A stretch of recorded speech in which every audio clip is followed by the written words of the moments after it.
Opa, fala aí pessoal. Hoje vamos estar continuando o mesmo vídeo de ontem. Ele ficou um pouco grande e achei melhor a gente dar uma cortada. Então, sendo assim, fiquem com a segunda parte daquele mesmo vídeo.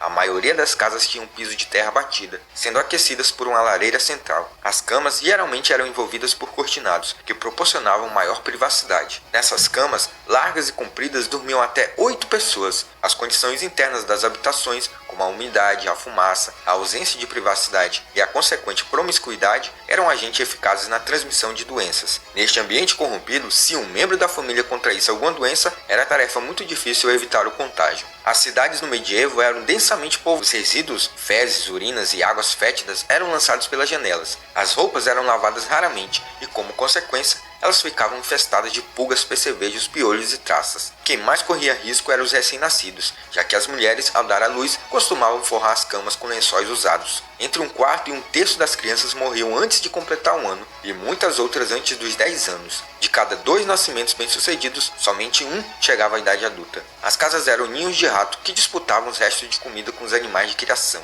O contágio era também atribuído ao ar corrompido, respirado pelos homens. Este ar alterava o corpo, putrefazendo-o. Os banhos em águas fétidas implicavam macular o corpo para se impor a toda uma série de moléstias. O interesse é que, ainda assim, o banho era prejudicial em excesso. Banhar-se em excesso era fazê-lo mais de 3 vezes por ano. Ele dilatava os poros do corpo, aumentando a possibilidade de cosmas. Aquele que não se isolava pelo medo da enfermidade se tornava mais vulnerável ao contágio.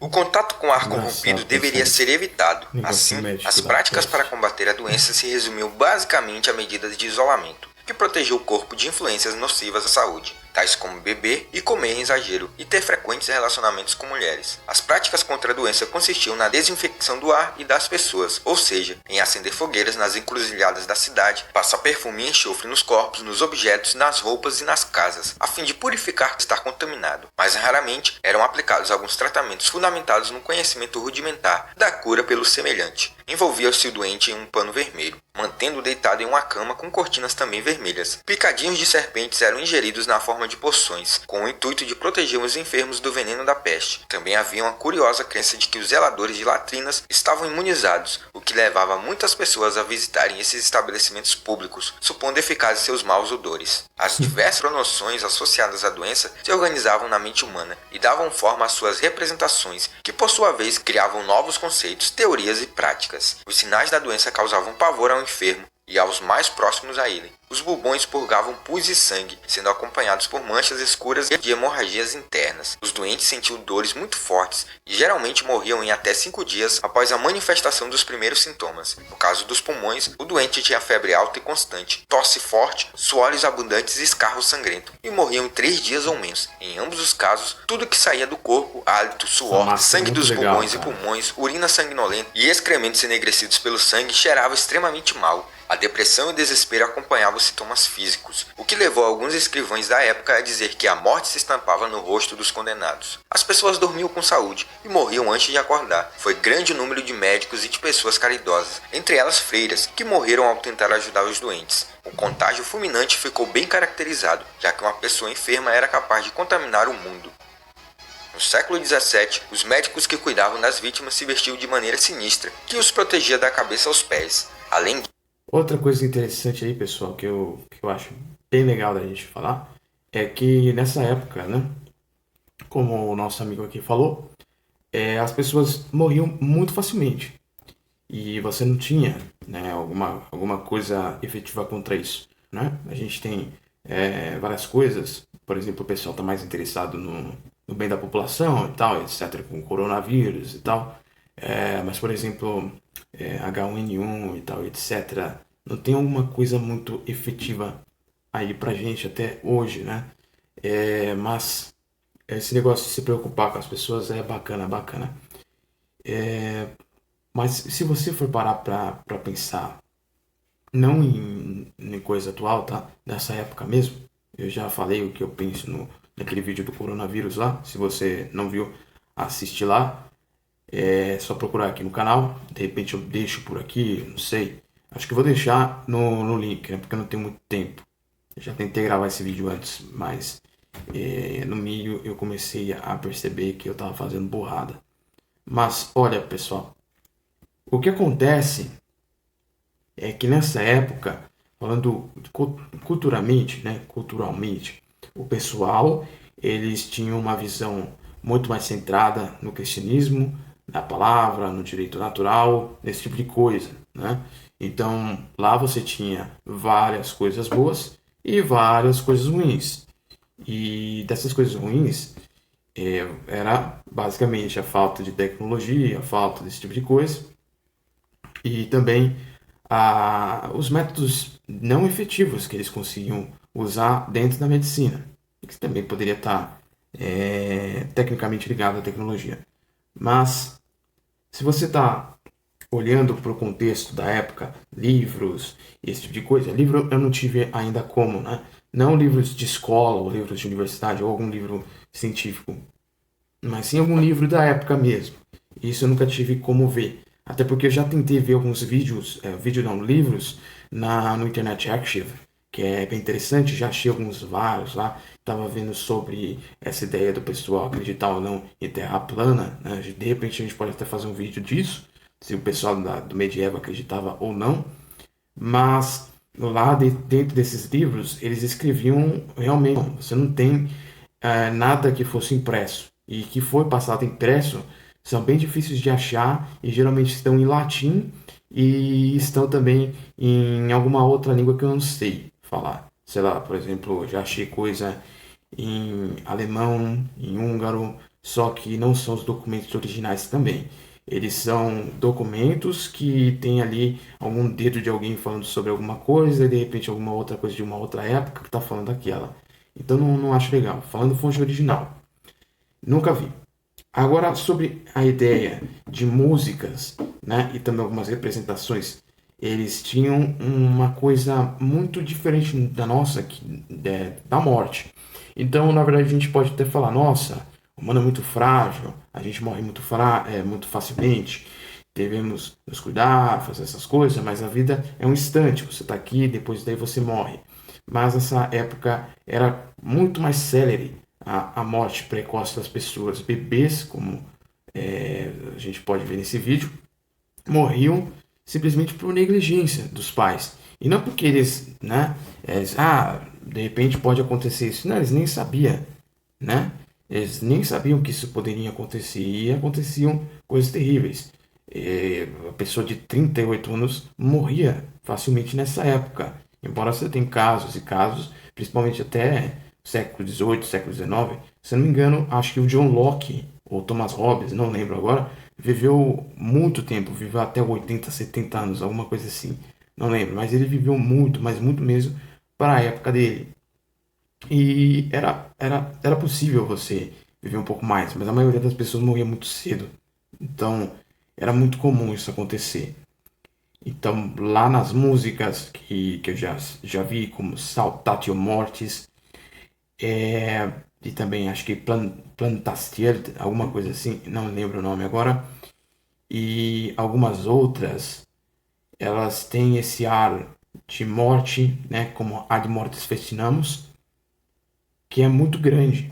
É terrível. Você vai ver o que está acontecendo e lá pelo menos eles têm alguma esperança, tal, etc. Eles depositam tudo em Deus. Então isso é uma coisa bonita até de se ver, né? É uma coisa bem interessante que demonstra a realidade de uma época. E uma época, diga-se de passagem, bem interessante. É uma das épocas que eu mais gosto de estudar na história. Embora ele seja muito misterioso muitas das vezes. Até porque música mesmo, você está pesquisando lá, muitas das músicas medievais, assim, etc., tá escrito lá embaixo, lá, né? Ou no próprio vídeo. Autor desconhecido. Você não sabe se foi um homem, se foi uma mulher, qual que era o ano, qual que era realmente o cenário que aquela música deveria estar, porque algumas músicas, na verdade, isso tem melhorado bastante, você consegue achar as letras dessas músicas hoje em dia, mas até pouco tempo atrás você não tinha letra para ver. Então a pessoa estava falando, sei lá, em francês arcaico, sei lá, como retrovela novela, que que foi uma música que eu coloquei aqui naquele top 30 de músicas medievais. Lá você tem uma língua morta, mas muito morta mesmo. É que nem o Old English, né? O Old English, ele é praticamente um alemão. Então, por exemplo, Doom, por exemplo, se eu falo Doom aqui, Doom é desgraça em inglês. Mas Doom em Old English significa lei. Olha só para você ver como que as coisas são engraçadas. E é isso, cara. O pessoal tratava a morte do jeito que tinha que tratar. Você tava com a sua esposa do seu lado, aí de repente ela morria, né? Seus pais, eventualmente, talvez já estivessem mortos. Você vê o padre da paróquia morrendo, você vê o bispo e talvez você pode até ouvir que o arcebispo ou alguma ordem ali de cardeal muito superior está morrendo, nobres morrendo. Então essa peste pegava todo mundo de uma vez só. É que nem toda epidemia é, né? Ela realmente vai pegar todo mundo, entendeu? Então é basicamente isso, né? Temos só que nos prevenir. Vamos continuar. Eles usavam máscaras que tinham a aparência de um longo bico de pássaro. Naquela época, não se sabe a causa da utilização dessas máscaras de peste, o que criou um enigma sobre a própria natureza da doença. Durante os surtos ocorridos naquele período, as cidades europeias decidiram contratar diversos especialistas para cuidar da população. Tanto os pobres como os ricos recebiam o mesmo tratamento. Na tentativa de erradicar o surto, os especialistas prescreviam misturas protetoras, remédios para a peste e também faziam autópsias, usando sempre a máscara de bico. Acredita-se que o traje tenha sido usado primeiramente pelo médico Charles Delorme, que manteve contato com muitos da realeza que estavam infectados, inclusive o rei Luís XIII. A roupa que ele usava era caracterizada por um casaco, calças presas a uma bota e luvas de couro. Os especialistas também portavam uma vara, que lhes permitia a possibilidade de afastar as vítimas. Além disso, o equipamento chamava atenção. Eles utilizavam óculos e uma máscara com 2 orifícios para as narinas, sendo suficiente para respirar. Embora esses casos fossem presentes em toda a Europa, o visual icônico ganhou mais destaque na Itália, local onde mais tarde a figura do médico da peste se tornou uma fonte do teatro e do carnaval. Mas isso é bem interessante. Tem um canal aí chamado Corvo, ele faz uns tipos de máscara. Achei muito interessante, tinha olhado lá, e ele tem bastante dessas feitas com base ali, nessas máscaras medievais. Ele até às vezes dá uma mexida lá, tipo um ar steampunk, né? Eu acho que é esse o nome. E fica bem interessante. A importância do conjunto não era destinada à sua utilização em celebrações, e sim a proteger os médicos do miasma, já que a causa da peste negra foi associada a qualquer matéria orgânica em decomposição e os odores que exalavam. Os médicos concordavam com a teoria de que perfumes fortes e doces seriam capazes de fazer com que as áreas afetadas fossem detetizadas e que dessa forma fariam o odor sumir. Entre os aromas mais utilizados estavam o incenso e o noseguês, que é um perfume de rosas, com teriyaki, um composto com mais de 50 ervas, que também continha pó de carne de víbora, mirra, mel e canela. Chegou a linha incrível Seara, a única com a exclusiva Biomolécula I. Além disso, vocês verem anunciantes. Esse canal é muito pequeno, mas quando tiver aí 1000, chega aí, cara. É nóis.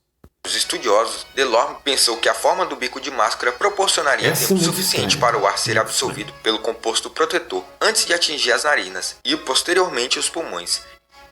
Enquanto a causa da peste ainda era um mistério, a peste se espalhou ao redor do mundo, o que gerou 3 pandemias terríveis. A praga de Justiniano, que matou cerca de 10.000 pessoas por dia em 561 d.C., a peste negra, que matou mais de 1/3 dos europeus entre 1334 e 1372, e a terceira pandemia, que ocorreu entre os séculos 17 e 19 na Europa e depois na Ásia. Mais tarde, foi descoberto que a peste era causada por Yersinia pestis, uma bactéria transmitida de animais para humanos e também por picadas de pulgas, contato com secreções e superfícies contaminadas. Portanto, a utilização de roupas e outros métodos adotados pelos médicos não foram muito eficazes. Infelizmente, as estratégias terapêuticas dos primeiros médicos modernos da peste fizeram pouco para prolongar a vida, aliviar o sofrimento e a dor. Junto com a Grande Fome e a Guerra dos 100 Anos, a peste negra foi um dos fatores determinantes para iniciar as mudanças que Média e início da Idade Moderna.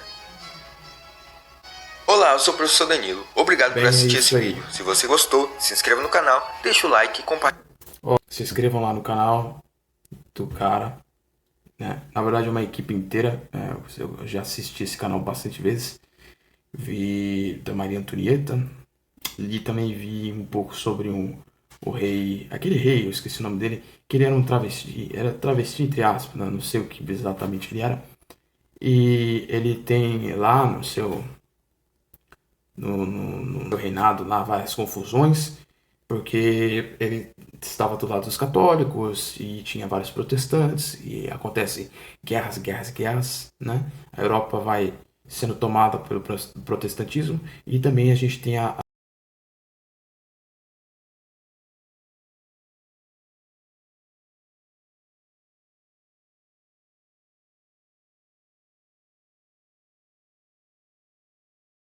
Mas é isso, cara. Acho que é isso que eu tinha que falar. Vocês mandem aí pra mim o que vocês querem ver. Estou tentando aí quase tudo que dá, mas é claro, pretendo passar as coisas que realmente quero, mas estou tentando aí pegar algumas coisas que de fato eu também gosto até de conversar. Quem não gosta de conversar às vezes sobre algumas coisas que não estão na sua área, mas você ali por fala, nossa, isso parece interessante, vamos gastar um certo tempo com isso, a gente acaba gastando. Certo? Eu fui muito prolixo nesse primeiro react meu, mas eu vou deixar aí um título grande até, né? Sendo várias coisas discutidas aqui. E vocês podem ir falando aí comigo, certo?